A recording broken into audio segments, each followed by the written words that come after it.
Nama saya Alex Dian Serman dari tim Kukerta Balai Kampung Universitas Riau.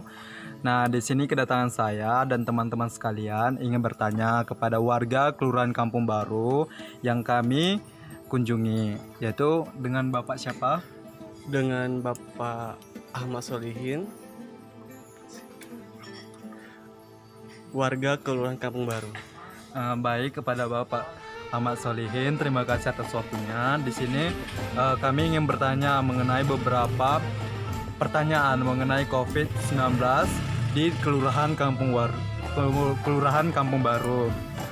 Di sini ada beberapa yang ingin saya tanyakan, yaitu adalah apa sih yang Bapak ketahui mengenai tentang COVID-19 yang mana sampai saat ini COVID-19 masih terjadi di Indonesia. Nah, selanjutnya yaitu selama COVID-19 ada atau tidak berita yang ingin ditanyakan kebenarannya. Mana tahu ada Bapak yang tidak dimengerti supaya kami dapat menyampaikannya kepada pihak puskesmas atau pihak terkait tentang kesehatan. Nah, selanjutnya adalah pertanyaan mengenai selama COVID-19, bagaimana cara Anda dalam menjaga kesehatan Anda supaya terhindar dari COVID-19. Nah, selanjutnya begitu juga tentang apa sih pencegahan baik dalam konsumsi Bapak dalam untuk menjaga kesehatan selama COVID-19. Demikian bisa pertanyaan yang saya sampaikan. Kurang lebih silakan Bapak dalam menjawabnya. Baik, saya akan menjawab pertanyaan yang pertama, yaitu dari saudara Alex.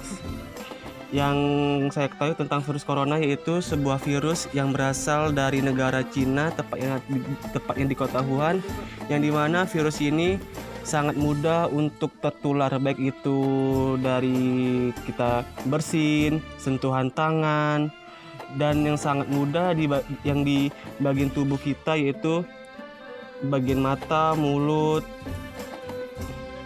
ya seperti itu. Selanjutnya yang saya ketahui tentang virus corona penyebarannya sangat cepat di seluruh dunia, salah satunya di negara kita sendiri, yaitu Indonesia. Kemudian pertanyaan selanjutnya yaitu selama COVID-19 ada atau tidak berita yang ingin ditanyakan kebenarannya.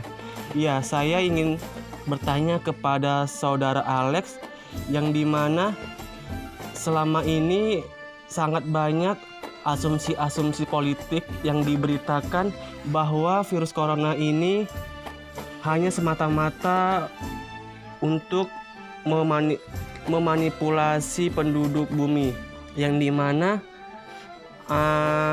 mempunyai tujuan konspirasi untuk mengurangi sedikit demi sedikit penduduk yang ada di bumi ini, salah satunya penduduk yang di negara Cina itu sendiri. Apakah itu beritanya benar atau tidak? Mungkin yang kedua hanya itu. Kemudian yang ketiga, selama COVID-19 bagaimana saya menjaga kesehatan? Baik, selama COVID-19 tentunya pada saat keluar rumah saya selalu menggunakan masker dan selalu menggunakan hand sanitizer setiap bersentuhan di setiap keluar rumah. Dan pastinya untuk makanan saya selalu saya jaga, yaitu dengan cara selalu minum dan makan makanan yang bernutrisi dan bervitamin C. Kemudian yang keempat, apa yang saya konsumsi untuk menjaga kesehatan? Seperti yang saya sebutkan tadi sebelumnya, yang dimana saya mengkonsumsi nutrisi dan vitamin C. Mungkin cukup sekian yang dapat saya sampaikan kepada saudara Alex. Lebih dan kurang saya mohon maaf dan terima kasih. Baik, terima kasih kepada Bapak Ahmad Solihin atas waktunya kami ucapkan. Nanti pertanyaan yang akan Bapak ajukan kepada kami akan kami sampaikan kepada pihak yang berkaitan. Terima kasih atas waktunya. Baik, selamat sore Bu. Perkenalkan, saya perwakilan dari tim Kukerta Balik Kampung Universitas Riau ingin bertanya kepada Ibu pengetahuan terkait tentang COVID-19. Sebelumnya, ini dengan Ibu siapa ya namanya? Seri.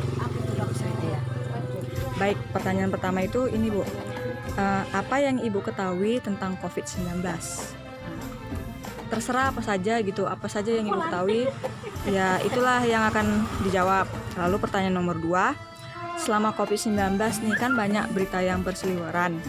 Kira-kira ada nggak berita yang Ibu ingin tanya kebenarannya? Kira-kira berita itu tuh benar adanya atau hanya mitos gitu.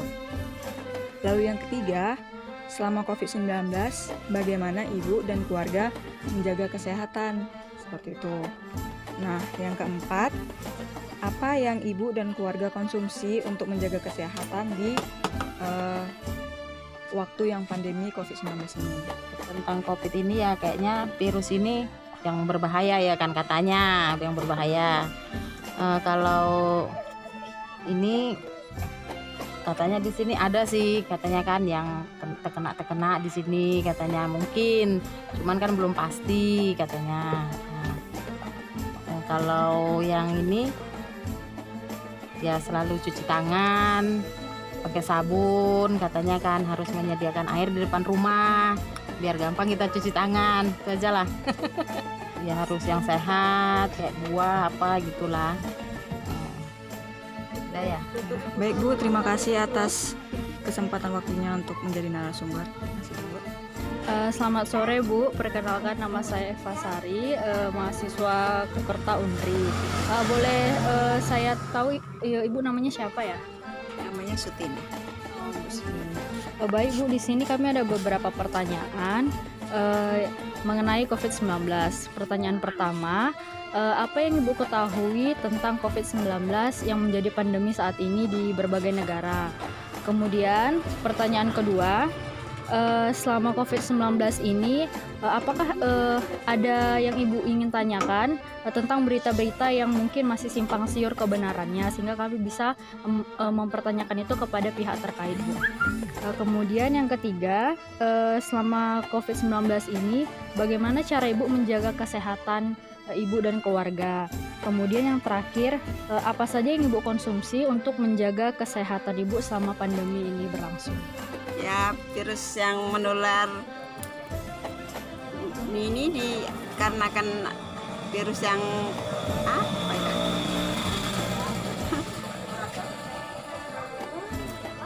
Yang berbahaya, yang tak terlihat gitu kan, Pak. Solusinya udah berapa bulan tapi kok nggak ada, biasanya nggak reda-reda, tambah meningkat gitu loh. Kami olahraga, orang tiap hari kerjaan rutin ke ladang kan, sehat ya, itulah makan tambahan buah itu ya, minum jamu gitu. Baik Bu, terima kasih atas jawaban dari pertanyaan kami. Selamat sore. Selamat sore saudari, perkenalkan nama saya Melianta Siringoringo, perwakilan dari tim Kukerta Universitas Riau. Pada kesempatan ini kami ingin bertanya beberapa pertanyaan seputar tentang COVID-19. Baik, perkenalkan nama saya Rima Sabarina Tarigan, saya masyarakat Kelurahan Kampung Baru. Baik, pertanyaan yang pertama itu apa yang Anda ketahui tentang COVID-19? Yang kedua itu selama COVID-19 ada atau tidak berita yang ingin ditanyakan kebenarannya, artinya berita yang masih simpang siur. Yang ketiga, selama COVID-19 bagaimana Anda menjaga kesehatan? Dan yang keempat, apa yang Anda konsumsi untuk menjaga kesehatan selama masa pandemi ini? Baik, yang saya ketahui mengenai COVID-19 yaitu COVID-19 adalah sebuah virus yang tersebar dan saat ini belum ditemukan vaksin atau obatnya. Selama COVID, yang ingin saya tanyakan adalah berita mengenai jumlah yang positif terkena COVID yang ada di Kemenkes. Berita tersebut apakah sesuai sama yang ada atau tidak? selama COVID ini, saya menjaga kesehatan dengan mengonsumsi buah, dan jika bepergian keluar rumah saya menggunakan masker, dan jika saya setelah beraktivitas dari luar rumah, saya mencuci tangan agar tidak ada bakteri yang lengket di tangan. Pada saat COVID seperti ini, saya lebih banyak mengonsumsi vitamin dan mengonsumsi buah-buahan untuk menjaga imunitas tubuh saya.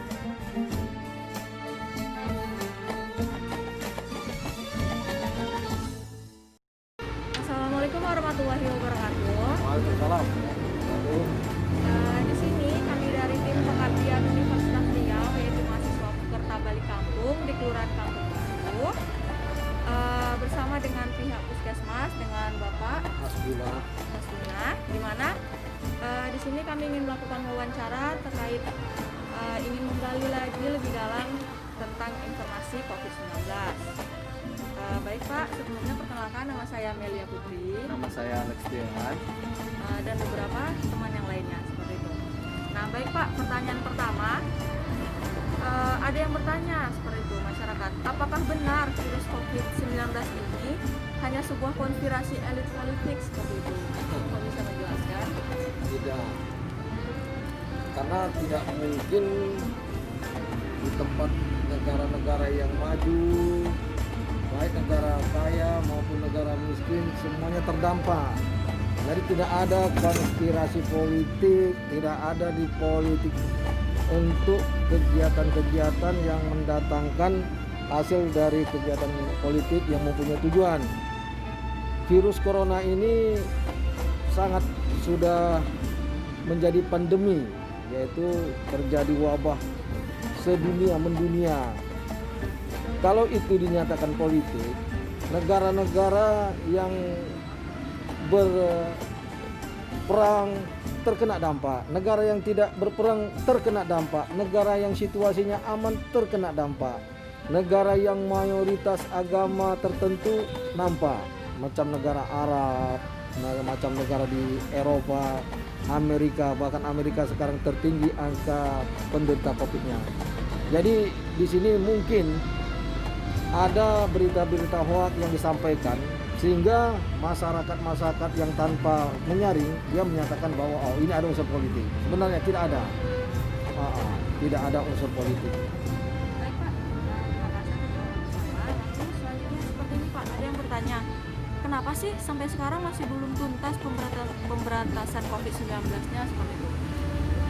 Mengapa belum tuntas COVID-19? Ini pernah dulu terjadi flu di Prancis, itu memakan jutaan jiwa. Di Arab Saudi pernah terjadi wabah, dan ini merupakan wabah juga. Dan sama-sama ketahui bahwa virus ini tidak ada obat. Virus ini tidak ada obat. Yang menjadi final nanti apabila telah ditemukan vaksinnya. Nah, sampai sekarang vaksinnya belum ditemukan. Jadi pengobatan untuk orang yang terserang penyakit virus corona ini adalah hanya menguatkan imun. Obatnya tidak ada. Berbagai macam ilmuwan farmasi berupaya mencari obatnya, tapi belum ditemukan. Nah, jadi kalau dulu kita menyatakan perang terhadap virus corona, sekarang kita menjadikan virus corona itu teman. Karena apa? Karena kita belum menemukan vaksin untuk virus ini. Jadi kalau misalnya ditemukan vaksin, baru di dalam tubuh manusia itu akan terbentuk antibodi khusus untuk virus ini. Nah, itu. Lalu Pak, ada pertanyaan selanjutnya Pak. Apakah benar bahwa data yang disampaikan oleh pemerintah seberapa banyak yang positif itu datanya benar? Lalu pertanyaan yang berkaitan, apa juga benar bahwasanya di Kampung Baru itu terdapat warga yang positif seperti itu? Benar. Data yang diumumkan oleh pemerintah itu data itu diambil dari hasil pemeriksaan laboratorium di Pekanbaru itu adalah pemeriksaan dari swab. Itu kalau misalnya tuh ada bereaktif di situ, berarti pada tubuh si pasien itu mengandung virus corona. Jadi tergantung dengan kekuatan virusnya. Kalau kekuatan virusnya tidak kuat, maka hanya beberapa hari saja stamina pasien itu tinggi, sembuh. Nah, kan ini hanya tergantung dengan antibodi seseorang. Nah, ini kan sama dengan virus influenza, tetapi penyebabnya itu adalah virus yang berjenis coronavirus yang lain daripada influenza, tetapi tergolong dalam virus influenza. Jadi memang benar, karena hasil yang disampaikan oleh pemerintah itu adalah hasil pemeriksaan laboratorium sampel dari yang diambil dari tubuh pasien. Jadi apabila ada di dalam tubuh itu corona, maka PCR-nya akan positif. Memang pemerintah tidak mengada-ngada. Pemerintah sekarang ini sangat giat untuk melindungi masyarakatnya. Jadi di sini janganlah takut dengan virus itu, karena semakin takut kita dengan virus itu, imun kita semakin rendah dan proses penyembuhannya akan sulit. Nah, jadi santai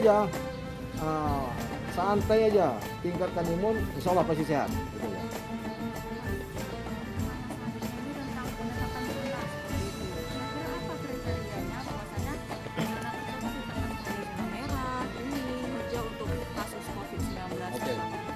Kalau zona hijau itu belum ada orang yang terdampak dengan virus corona. Itu adalah zona hijau. Kalau zona kuning itu terdapat kasus corona, itu kasus corona impor. Contohnya pendatang yang datang. Nah, kemudian tidak terjadi transmisi lokal. Tidak terjadi penularan di dalam lingkungan tersebut. Jadi hanya orang itu aja yang tidak sakit. Nah, itu dinamakan zona kuning. Apabila dia dinyatakan zona merah, telah terjadi klaster. Nah, telah terjadi klaster penyebaran corona. Ada suatu terbentuk klaster yang mana terjadi transmisi perpindahan terjangkitnya virus corona kepada keluarga, kepada tetangga, yang jelas klasternya. Itu baru dinyatakan zona merah. Nah, itu. Pertanyaan selanjutnya Pak, jadi kan COVID-19 ini belum tuntas gitu, mungkin Bapak bisa mengingatkan lagi hal penting yang sangat dianjurkan untuk dilakukan sebagai pencegahan COVID-19, dan masker apa ini yang cukup digunakan sebagai masyarakat sebagai tindakan pencegahan, karena mungkin terdapat beberapa berita yang belum jelas faktanya, mungkin harus pakai masker bedah, mungkin harus pakai masker yang seperti ini, mungkin Bapak bisa menjelaskan lebih lanjut.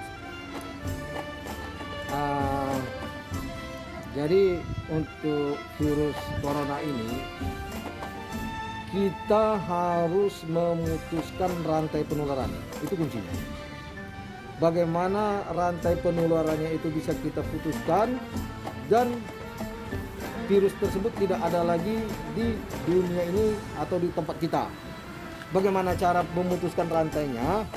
Yang paling efektif itu adalah memakai masker. Karena apa? Virus corona ini dia menular melalui droplet. Droplet dari kita sewaktu kita bersin, sewaktu kita berbicara, sewaktu kita menguap. Itu droplet itu akan aktif dia di bawah 1,5 meter. Nah, jadi dengan menjaga jarak, distancing, itu nanti tidak akan terjadi penularan walaupun orang itu sakit. Nah, menggunakan masker, kalau menggunakan masker medis itu bagus dan terbatas. Jadi ada baiknya kita juga memakai masker kain, karena kalau masker medis itu sekali pakai langsung ganti, sedangkan masker kain bisa kita 3 kali pakai, kita cuci dan kita pakai lagi, kita cuci kita pakai lagi. Yang tujuan utama dari memakai masker, apabila kita mempunyai penyakit, kita tidak menularkan kepada kawan kita. Apabila kawan kita mempunyai penyakit, dia tidak menularkan ke kita karena kita mengetahui bahwa hasil dari penelitian bahwa COVID-19 ini menular hanya melalui droplet yang keluar daripada hidung mulut. Nah itu. Saat ini kan sudah masuk di kala new normal kan. Mungkin bila ada masyarakat yang ingin melakukan perjalanan ke luar kota, apakah yang dapat Bapak sarankan? Zaman new normal ini kita merasa agak diperlapang lagi ruang gerak kita. Kita membuka misalnya sejenis mall, kemudian kafe dan lain-lain. Ini yang bertujuan agar usaha daripada masyarakat tidak mati. Nah, kalau mereka ingin bepergian, ya silakan saja, tetapi kita mengikuti protokol aturan-aturan yang cukup ketat. Pertama, kita jangan sampai membawa virus ke negeri orang, dan negeri orang tidak membawa virus dari kita. Makanya kita dianjurkan untuk memeriksakan diri seperti rapid test. Ini gunanya apa? Bahwa kita steril dan tidak menularkan. Jadi supaya kita memahami, bukanlah masalah pemerintah itu mengada-ngada, bukan. Karena bagaimana pemerintah itu membuat suatu peraturan yang mengikat kepada masyarakat, dan itu nanti akan menjadi kebiasaan kita. Memakai masker kemana-mana, memakai alat, kalau kita keluar daerah kita menyatakan diri kita sehat dan orang luar datang ke daerah kita dinyatakan sehat, sehingga kita tidak mau mengadakan jarak. Sementara kalau misalnya pendatang kita belum positif, dia sehat atau sakit, bisa saja kita menyatakan dia ini OTG dan kita sangat berhati-hati. Tapi kalau dia menyatakan dia sehat, dibuktikan dengan rapid testnya negatif atau PCR-nya negatif, sehingga kita berkomunikasi menjadi bersahabat. Kan kita selama ini sudah merindukan untuk berkumpul bersama-sama, untuk mengadakan pesta anak nikah, pesta anak yang baru lahir, kemudian puputan dan lain sebagainya. Kita berkumpul reuni, itu sudah kita rindukan. Sudah sangat-sangat kita rindukan karena ada kasus pandemi dari COVID ini, semuanya ditiadakan. Karena pemerintah itu membuat suatu keputusan itu berdasarkan pertimbangan-pertimbangan yang matang dan bukan merupakan suatu kegiatan yang mengada-ngada. Itu. Pak, berikut pertanyaan terakhir seperti ini. Mungkin Bapak bisa memberitahu kepada masyarakat luas nutrisi apa yang penting dikonsumsi sebagai pencegahan di kala wabah seperti ini. Jadi saya di Puskesmas Bukit Kayu Kapur itu sebagai pakar pelayanan kesehatan tradisional untuk pencegahan COVID-19 yang menginginkan stamina kita oke, imun kita oke, maka saya anjurkan kepada masyarakat semuanya, ciptalah kondisi badan yang senantiasa fit, senantiasa sehat, yaitu dengan memakan sayur-sayuran, dengan memakan ikan, lauk-lauk, kemudian susu, dan juga kita harus sering mengkonsumsi minuman-minuman tradisional. Yang mana minuman tradisional ini suatu minuman yang dapat meningkatkan energi dari tubuh kita, seperti minuman bandrek.